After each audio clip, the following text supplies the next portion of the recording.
Okay, तो अब हमने लास्ट क्लास तक ट्रिग्नोमेट्रिक रेशियोज का जो था प्रॉब्लम सॉल्व किया without the values of theta. Without the values of theta मतलब थीटा का value 0 degree, 30 degree, 45 degree, 60 degree और 90 डिग्री बिना इसका हमने सॉल्व किया। अब जब ये वैल्यू दिया हुआ रहेगा तो हमने आपको लास्ट क्लासेस में पढ़ाया था कि इसका ऑलरेडी एक टेबल बना के मैंने आपको दिखाया था कि साइन 0 डिग्री कितना होता है, साइन 30 डिग्री कितना होता है, साइन 45 डिग्री कितना होता है, साइन 60 डिग्री कितना होता है और साइन 90 डिग्री कितना होता है। ये मैंने ऑलरेडी आपको बताया था। तो एक बार फिर से रिकैप कर ही देते हैं, ठीक है ना। आपको लगेगा कंटिन्यूटी हो रहा है किसी चीज़ का, नहीं तो ये सब मतलब मैं करवा चुका हूँ, तो ये तो ऐसे टाइम वेस्ट होने लग जाएगा, ठीक है ना। तो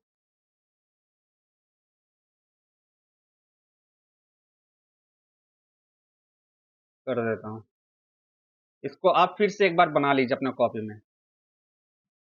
इससे क्या होगा कि आपका रिवीजन होगा बनाने वाला, कि कैसे बनता है, ठीक है ना।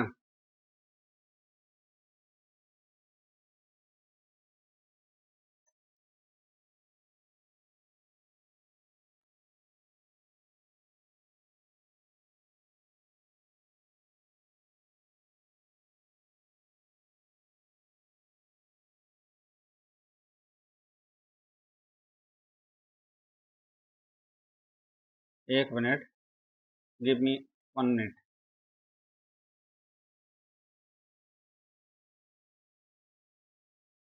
ठीक है, 1 2 3 4, ठीक है। और इधर 1 2 3 4 5 6, मतलब इधर अपने को एक लाइन खींचना है, ठीक है। इधर अपने को एक लाइन खींचना है, ठीक है। चलो, अब एक लाइन इधर खींचना है, एक लाइन इधर खींचना है। ये हमेशा बनाते रहो, जब तक आप कम से कम 100 बार नहीं बनाओगे ना तो आप भूल जाओगे कैसे बना था ये सब एग्जाम देखो, जानना कोई बड़ी बात नहीं है, कॉन्सेप्ट समझ जाना तो कोई भी अच्छा टीचर होगा तो आपका कॉन्सेप्ट समझा देगा। लेकिन समझना तो ठीक है, वो 50% हो गया, बाकी जो है आपको तो कॉन्सेप्ट को रटना भी पड़ेगा ना। किसी का नाम आप जान लिए कि हाँ फलना का नाम ये है, अब उस स्टूडेंट का नाम आपको याद रखने के लिए आपको तो उससे बार बार उस नाम के साथ बात करना पड़ेगा, तभी जाके आपको उसका नाम याद रहेगा, ठीक है ना।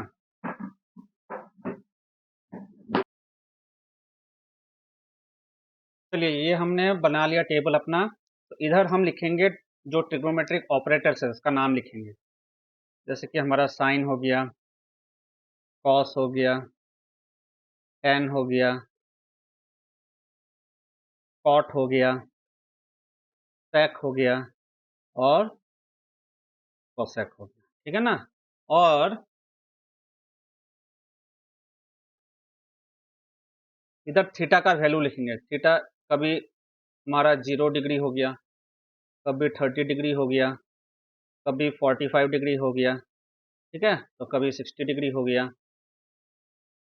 30 45 60, 1 2 3 4, कभी 90 डिग्री हो गया, ठीक है ना। ये वैल्यूज हमारा लेना है और इसको मिटा देना है। 1 मिनट,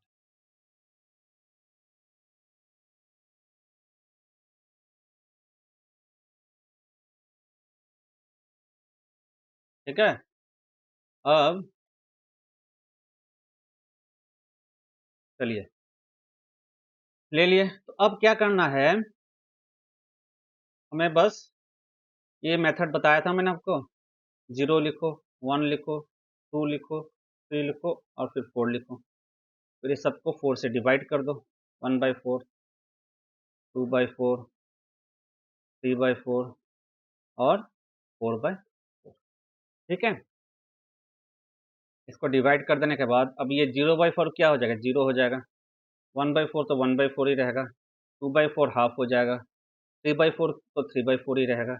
और 4/4 1 हो जाएगा। अब इस सारे में स्क्वायर रूट लगा दो। Square root of 0, square root of 1/4, ठीक है, square root of 1/2, square root of 3/4 और स्क्वायर रूट ऑफ 1। तो स्क्वायर रूट ऑफ 0 तो 0 हो गया। स्क्वायर रूट ऑफ 1/4 क्या हो जाएगा, हाफ। स्क्वायर रूट ऑफ 1/2 क्या हो जाएगा, 1/√2, ठीक है। स्क्वायर रूट ऑफ 3/4 क्या हो जाएगा, √3/2 और स्क्वायर रूट ऑफ 1 1। तो अब ये हमारा जो पहला वैल्यू आया है यही हमारा, ठीक है ना, साइन का वैल्यू होगा, ठीक है ना। तो अब हम इसे इधर लिख देंगे, जैसा है वैसा लिख देंगे। 0, हाफ, ठीक है, 1/√2, √3/2 और 1। कॉस के लिए क्या करेंगे, उल्टा लिखेंगे, 1, फिर ये √3/2, फिर ये 1/√2, ठीक है, ये हाफ और ये 0। tan के लिए क्या है, साइन बाय कॉस। तो साइन बाय कॉस क्या हो जाएगा, 0/1। 0/1 कितना होगा, 0। ये हो जाएगा 1/√3, ये हो जाएगा 1, ये हो जाएगा √3, ये हो जाएगा नॉट डिफाइंड। कॉट, कॉट के लिए क्या है, कॉस बाय साइन, तो 1/0 मतलब नॉट डिफाइंड। √3/2 बाय 1/2 तो ये √3, ये तो 1, ये 1/√3, ये 0, 0/1 0। sec क्या है, 1/cos तो 1/1 1, ये हो जाएगा 2/√3, ये हो जाएगा √2, ठीक, ये हो जाएगा 2, ये हो जाएगा नॉट डिफाइंड। cosec के लिए 1/sin, ठीक है, 1/sin तो नॉट डिफाइंड है। 1/sin मतलब 1/0, 0 डिग्री के लिए तो 1/0 0 नॉट डिफाइंड। ये 2, ये √2, ठीक है, फिर ये 2/√3 और ये 0। तो ये वैल्यूज हमें याद रखना है। अब इसे पढ़ना कैसा है, देखो इसे पढ़ना कैसा है कि साइन इधर हमारा थीटा है, ठीक है ना, हर जगह इधर थीटा है, इधर हर जगह हमारा थीटा है, ठीक है। हमको पढ़ना है कि जब थीटा का वैल्यू 0 डिग्री होगा, मतलब अगर हम साइन लेते हैं, साइन, अब थीटा का वैल्यू हमने 0 डिग्री पुट किया, तो थीटा का वैल्यू 0 डिग्री जब पुट करेंगे तो ये वैल्यू साइन 0 का वैल्यू 0 होगा। साइन 0 डिग्री 0 हो गया, ठीक है। सिमिलरली जब हम साइन 30 डिग्री लेंगे, मतलब अब थीटा का वैल्यू हमने 30 डिग्री पुट किया, ठीक है ना, तो थीटा का वैल्यू 30 डिग्री पुट किया है, तो अब साइन 30 ये हो जाएगा हाफ। इस तरह से हमें रीड करना है इसको, ठीक है। सिमिलरली मान लो tan का, मान लो हमको ये tan थीटा चाहिए, ठीक है ना, tan थीटा, और मान लो tan 45 डिग्री। तो थीटा की जगह 45 डिग्री डालेंगे तो tan 45 डिग्री होगा हमारा। हमारा क्या होगा, tan 45 डिग्री, ठीक है, tan 45 डिग्री होगा। तो जब tan 45 डिग्री होगा तो उसका वैल्यू 1 होगा। उसका वैल्यू कितना हो जाएगा, 1। समझ रहा है, जब थीटा है, थीटा में हम 45 डिग्री डालेंगे तो इसको लिखेंगे tan 45 डिग्री। अब tan थीटा को 45, तो tan 45 45 कितना, 1, tan 45 1। इस तरह ये सारा ट्रिग्नोमेट्रिक वैल्यूज का चार्ट हमें याद रखना है, ठीक है, फाइन। चलिए अब प्रॉब्लम सॉल्व करते हैं। पहला सवाल बोला गया है, ये सारा प्रीवियस ईयर्स क्वेश्चन है, ठीक है ना, PYQs ही है। बोला गया 5/√3 minus cosec 60 degree, 5/√3 minus cosec 60 degree का हमें वैल्यू चाहिए, ठीक है ना, 5/√3 माइनस cosec 60 डिग्री का हमें वैल्यू चाहिए। तो तुम्हें cos 60 डिग्री का वैल्यू याद आना चाहिए। अब बताओ तो कैसे सॉल्व करेंगे, देखो ये हो गया 5/√3, ये तो वैसे ही लिखना है। अब cos 60 डिग्री हमें पता है, sin 60 डिग्री क्या है, √3/2 है। तो cosec 60 डिग्री क्या हो जाएगा, इसका उल्टा हो जाएगा, क्योंकि sin cosec theta is equal to 1/sin तो cosec 60 degree equal to 1 by sine 60 degree, तो ये हो जाएगा 2 बाई रूट थ्री, तो ये हो जाएगा हमारा 2 बाई रूट थ्री। तो सिंपल है, अब रूट थ्री कॉमन ले लो, तो ये हो जाएगा 5 माइनस 2, तो ये हो गया 3 बाई रूट थ्री, तो ये कट जाएगा, तो ये ऊपर रूट थ्री आ जाएगा, तो ये हो गया हमारा रूट थ्री, ये आंसर हो गया हमारा रूट, ठीक है ना, सिंपल है। चलिए अब दूसरा प्रॉब्लम, इसमें कुछ नहीं, बस वैल्यूज डालते जाना है, हमें वैल्यू याद रखना है। तो आप क्या कीजिएगा, जब भी जैसे आपका रफ शीट दे दिया जाएगा, रफ शीट देने के साथ साथ आप ये टेबल बना लीजिएगा, आपको अगर याद नहीं रहता है। नहीं तो याद रखना, तो सबसे यही होता है डिफरेंस, आप याद रखिएगा तो आप बाकी लोगों से आगे रहिएगा, आप याद नहीं रखिएगा तो बाकी लोगों से आप पीछे हो जाइएगा, ठीक है ना। हर स्टेप जितना आप याद रख सकते हैं उतना आप आगे बढ़िएगा, ठीक है। इसका मतलब ये नहीं कि मैथ से याद कर लीजिए आप, लेकिन टेबल्स, फॉर्मूलाज, ये सारा चीज याद रखना बहुत जरूरी है, ठीक है। ये देखो, ये कैसे करना है। सिमिलरली हमें पता है कि साइन 60 डिग्री, साइन 60 डिग्री हमें पता है रूट थ्री बाई टू, और कॉस 60 डिग्री हमें पता है हाफ, ठीक है। बस इसी वैल्यू को इनपुट कर देना इधर, root three by two minus half by root three by two plus half, तो ये हो जाएगा root three minus one by two by root three plus one by two, तो ये हो जाएगा root three minus one by root three plus one, ये हो गया हमारा आंसर। लेकिन आपको ऑप्शन में ये आंसर नहीं मिलेगा, क्यों नहीं मिलेगा बोलो? क्योंकि देखो नीचे हमारा ये रूट थ्री है, तो इसको हटाना है, तो इसको हटाने के लिए हम क्या करते हैं, रैशनलाइजेशन करते हैं। वो कैसे करते हैं, देखो root three minus one by root three plus one, इसको तो वैसे ही लिखना इनटू ये रूट थ्री प्लस वन है ना। अब क्या करो, up and down root three minus one, इसका opposite root three plus one का opposite root three minus one, मतलब अगर आपके पास a प्लस बी है नीचे, तो आप a minus B up and down multiply कीजिएगा, ठीक है ना। ये इसको कहते हैं rationalisation by root three minus one, ठीक है। तो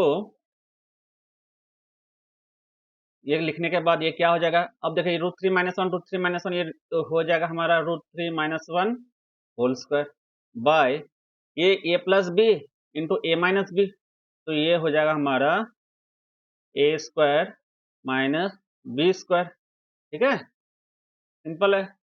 तो अब ये हो जाएगा, देखो a minus B whole square क्या है, A square minus two A B plus B square, ठीक है, by root three square three minus one, ठीक है।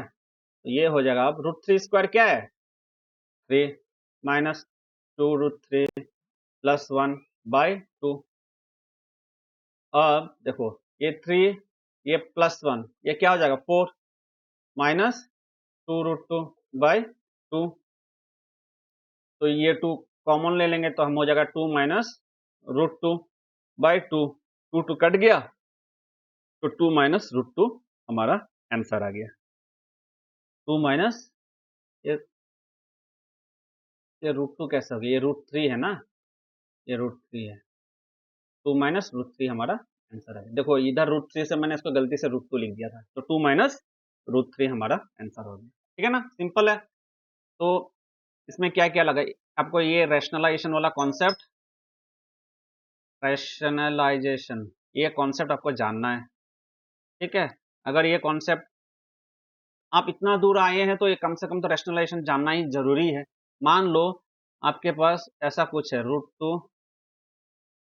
To plus one by root two minus one है, तो इसको रैशनलाइज करना है। रैशनलाइज का मतलब है कि नीचे से जो रूट को हटाना है हमें, तो क्या करना है, जो भी टर्म है ना उस बीच का जो साइन है उसको उलाट के अप एंड डाउन मल्टीप्लाई करना है, तो root two plus one by root two plus one, ठीक है, अप एंड डाउन मल्टीप्लाई कर दिया। अब देखो इससे कोई फर्क तो नहीं पड़ रहा है, क्योंकि रूट टू प्लस वन को हम काट सकते हैं, तो सेम टर्म हमारे पास रह जाएगा, कोई फर्क नहीं पड़ रहा है, ठीक है। तो अब ये दो टर्म क्या हो जाएगा, ये हो जाएगा √2 + 1 होल स्क्वायर हो जाएगा ये, ठीक है। ऊपर रूट रहे हमें उससे मतलब नहीं है। नीचे देखो, नीचे है a - b into a + b, जो कि है हमारा a² - b², ठीक है। तो ये हो जाएगा हमारा √2 whole square minus 1 whole square, ठीक है। तो ये √2 + 1 होल स्क्वायर क्या हो जाएगा, 2 + 2 √2 + 1 बाय 2 - 1, तो ये हो जाएगा हमारा 2 - 1 1 होगा, ठीक है ना। तो 2 + 1 3 हो गया है, तो ये हो गया 3 + 2 √2।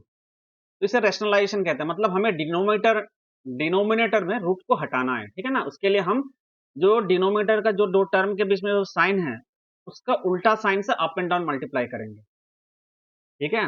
अगर नहीं हम सेम साइन से करेंगे, मान लो यहाँ √2 - 1 है, यहाँ भी आप √2 - 1 √2 - 1 कर दे, तो प्रॉब्लम तो कुछ नहीं है, लेकिन फिर से नीचे √2 - 1 होल स्क्वायर आएगा, तो फिर से एक रूट आ जाएगा, फिर अब तब आपको उस रूट को हटाना पड़ेगा। तो रैशनलाइजेशन का मकसद ये है कि आप नीचे से रूट को हटाइए। तो रूट को हटाने के लिए ये है मेथड कि आपको जो बीच का जो साइन है उसको उलाट के अप एंड डाउन लिखना है, और फिर वो a² - b² का फॉर्म में लिखेंगे, उससे रूट हट जाएगा, ठीक है। इसे हम कहते हैं रैशनलाइजेशन, ठीक है।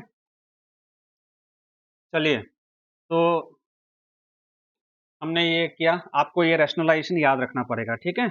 अब अगला प्रॉब्लम की तरफ चलते हैं। ये इसमें सारा इजी प्रॉब्लम्स है, कोई टफ नहीं है। थर्ड प्रॉब्लम है sin 30 + theta, sin 30 + theta minus cos 60 - theta, इसका वैल्यू हमें निकालना, फाइंड, ये है। तो इसका वैल्यू निकालना है, sin 30 + theta minus cos 60 - theta, ठीक है।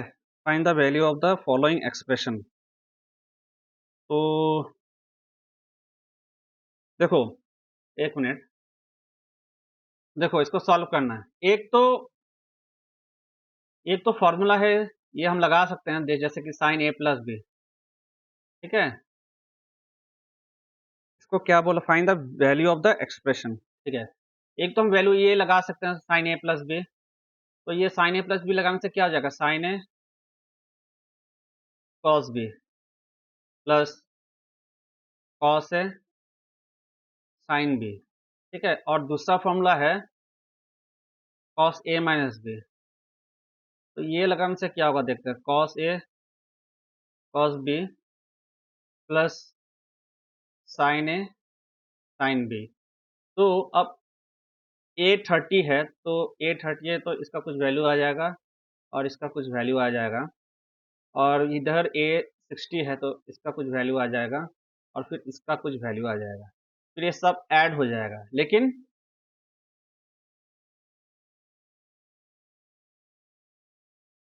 ठीक है, इस सब का ऐड हो जाएगा,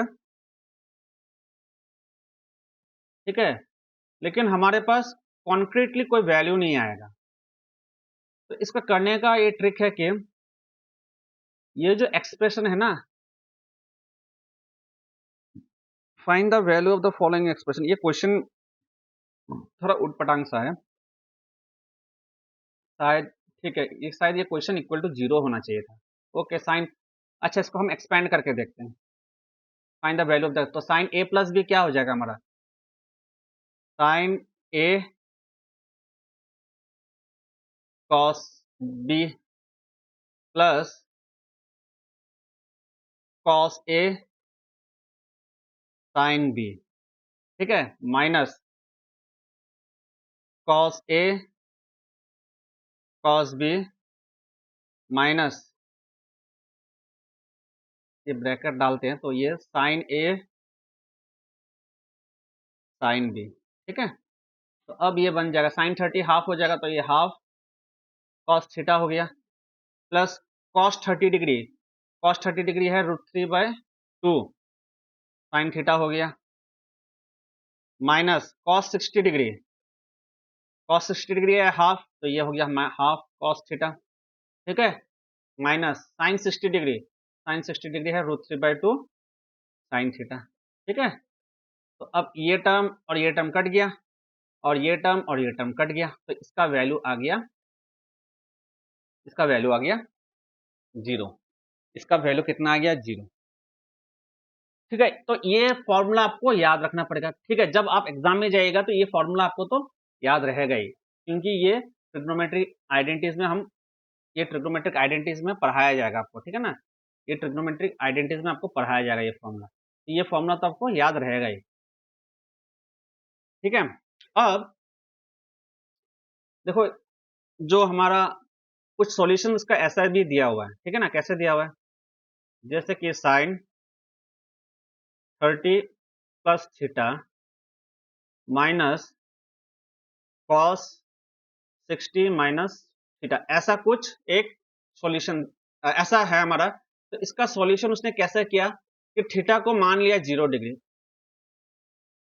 थीटा को मान लिया कि अगर थीटा 0 डिग्री हुआ तो, ठीक है, अगर थीटा 0 डिग्री हुआ तो ये क्या हो जाएगा?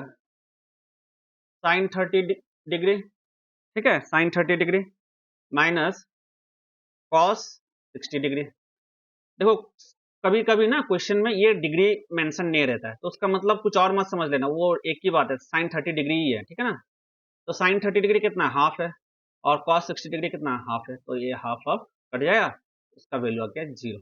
ये इजी है, हाँ इजी। लेकिन आपको कैसे पता चलेगा कि थीटा इक्वल टू 0 डिग्री हो गया?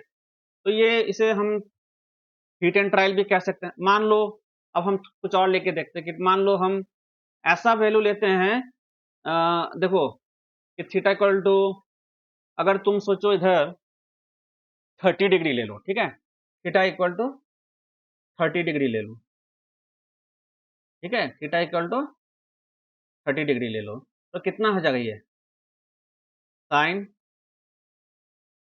30 प्लस 30 हो गया माइनस कॉस 60 माइनस 30 डिग्री हो गया, तो साइन 30 प्लस 30 मतलब साइन 60 डिग्री हो गया, ये माइनस ये 60 माइनस 30 मतलब ये कॉस 30 डिग्री हो गया। अब साइन 60 डिग्री कितना है?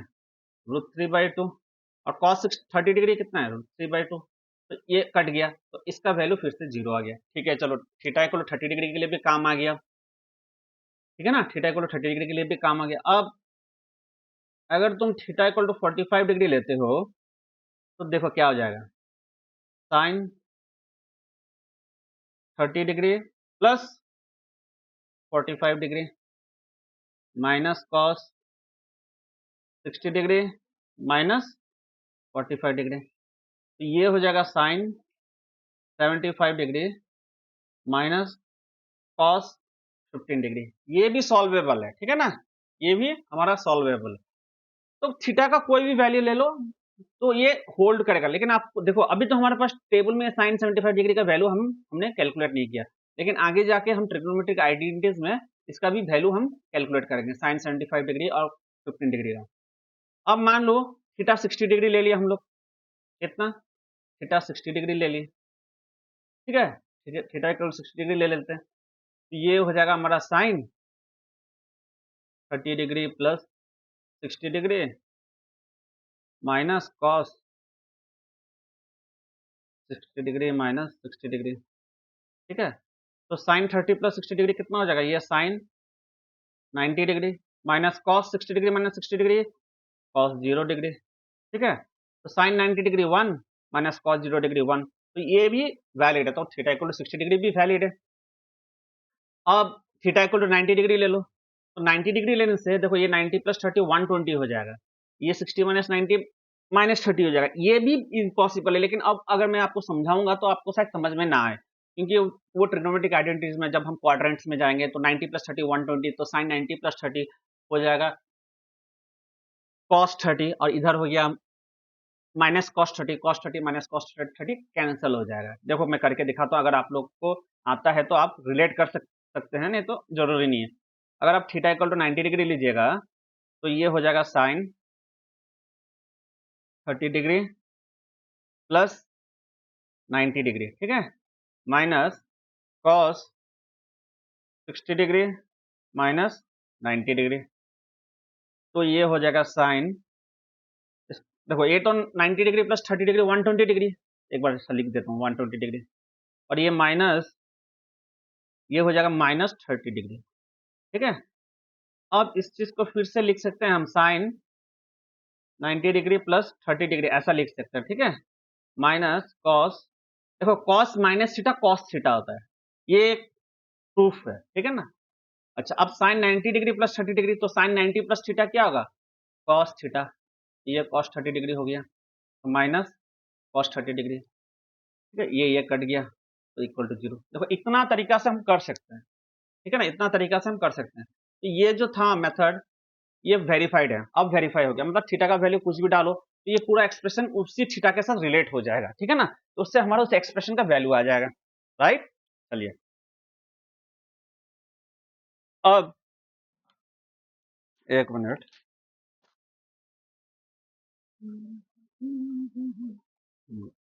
चलिए अब दूसरा देखो, ये प्रॉब्लम सिंपल है, कोई टफ प्रॉब्लम नहीं है, और देखिए नोट्स बनाते रहिए, काफी है। ठीक है ना, कोई भी एग्जाम के लिए यह काफी है।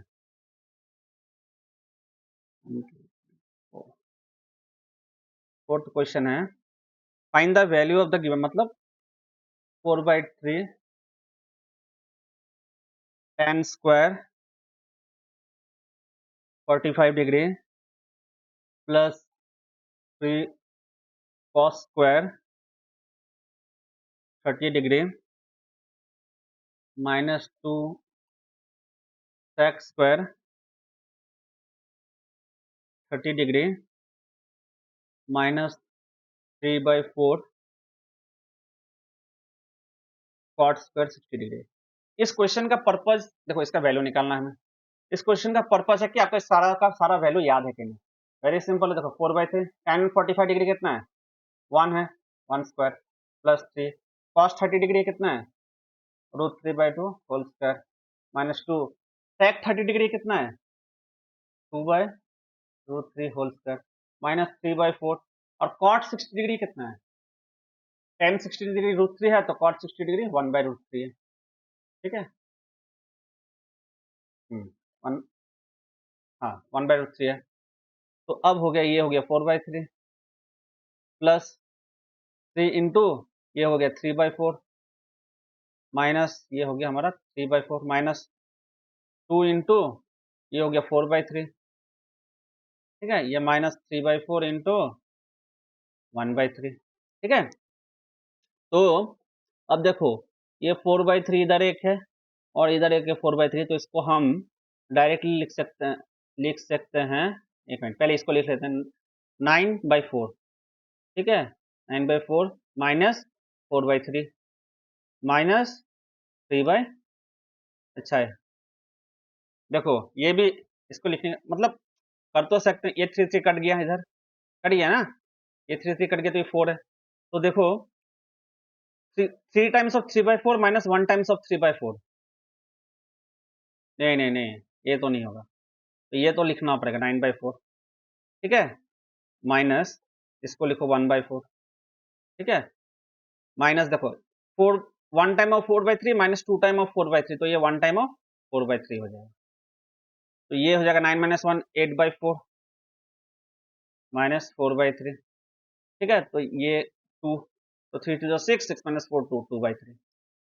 तो ये कुछ नहीं है, सॉल्विंग है और कुछ नहीं है। तो आप इतना दूर आए हैं तो सॉल्व तो कर ही सकते हैं, करना पड़ेगा, नहीं तो हमेशा ग्रुप में पढ़िए, एक 2-4 अच्छा दोस्त चुनिए जिसके साथ आप सीखिए। ठीक है ना, देखो अगर सब मिलके पढ़ोगे, बहुत सीट्स है, अगर 3 लोग क्वालिफाई हो सकते तो क्या गलत है। ये मत सोचना कि अगर वो गलत क्वालिफाई हो गया, हम नहीं क्वालिफाई हो सके, तो तीनों मेहनत करके पढ़ना, नहीं तो ग्रुप में स्टडी होता नहीं है कभी। यही होता है कि तुम, वो आगे निकल जाएगा, मेरा क्या होगा। हाँ, तो वो तो होगा, और क्या कर सकते हैं। ठीक है, चलिए कुछ सिमिलर टाइप क्वेश्चंस मैं छोड़ देता हूँ, ताकि नो पॉइंट इन सॉल्विंग। ठीक है ना, अब है कि sec थीटा का वैल्यू हमें दिया हुआ है √2, तो बोला गया cosec थीटा का वैल्यू निकालो। ठीक है, sec थीटा का वैल्यू दिया हुआ √2, बोला गया cosec थीटा का वैल्यू निकालो। तो sec थीटा अगर √2 है ना, तो हमें cos थीटा का वैल्यू निकालने बोला, cosec थीटा का वैल्यू निकालने बोला। अब इसे कैसे करेंगे? पहला चीज हमें पता है cos theta equal to 1/sec theta equal to 1/√2, ये पता है। लेकिन इससे क्या होने वाला है? कुछ होने वाला है? नहीं। तो इसको करके भी कोई फायदा नहीं है। तो अब ये p/h भूल मत जाना, p/h तो आपको यहाँ लगा चलते रहेगा, p/h का कहानी, ठीक है ना। तो sec थीटा इक्वल √2 है, तो cos थीटा हमारा बेस बाय हाइपोटेन्यूज है, तो sec थीटा क्या हो जाएगा? हाइपोटेन्यूज बाय बेस, और ये हो गया हमारा √2, ठीक है ना। तो अब एक हम ट्राइंगल बनाते हैं, ठीक है, एक हम ट्राइंगल बनाते हैं, और अगर ये हमारा 90 डिग्री हो गया और ये अगर हमारा थीटा हो गया, तो ये हमारा बेस हो जाएगा। तो इधर से हमारा क्या निकलेगा? हाइट हाइपोटेन्यूज √2 और बेस 1 निकलेगा। तो बेस 1 हो गया हमारा, हाइपोटेन्यूज हो गया √2। तो हमें परपेंडिकुलर कैलकुलेट करना है। तो परपेंडिकुलर कैसे कैलकुलेट करेंगे? तो हमें पता है p square plus B square equal to h square. हमें पता है p square plus B square equal to h square. तो हमें पता है p square equal to h square minus B square, ठीक है। तो p हो जाएगा square root of h square, h square मतलब √2 का whole square 2 minus B square 1, तो p हो गया हमारा 1, p हो गया हमारा 1। और देखो ये जो ट्रिपलेट हमने बताया नहीं आपको, इसको भी याद रखना, ठीक है ना। ये ट्रिपलेट को भी आपको याद रखना, 1 1 √2, ये बहुत जगह आएगा ये ट्रिपलेट 1 1 √2, ये आपका हाइट्स एंड डिस्टेंस में तो बहुत ज़्यादा आएगा, ठीक है ना। तो p इक्वल टू 1 हो गया, बस अब cosec थीटा का वैल्यू निकालना है। कैसे निकालेंगे? cosec थीटा हो गया हाइपोटेन्यूज बाय परपेंडिकुलर, तो हाइपोटेन्यूज है हमारा √2 और परपेंडिकुलर है 1, तो आंसर है √2, आंसर है √2। सिमिलर है, एक बार इसको देख लेते हैं इन लोगों ने क्या कोई तरीका यूज़ किया है क्या।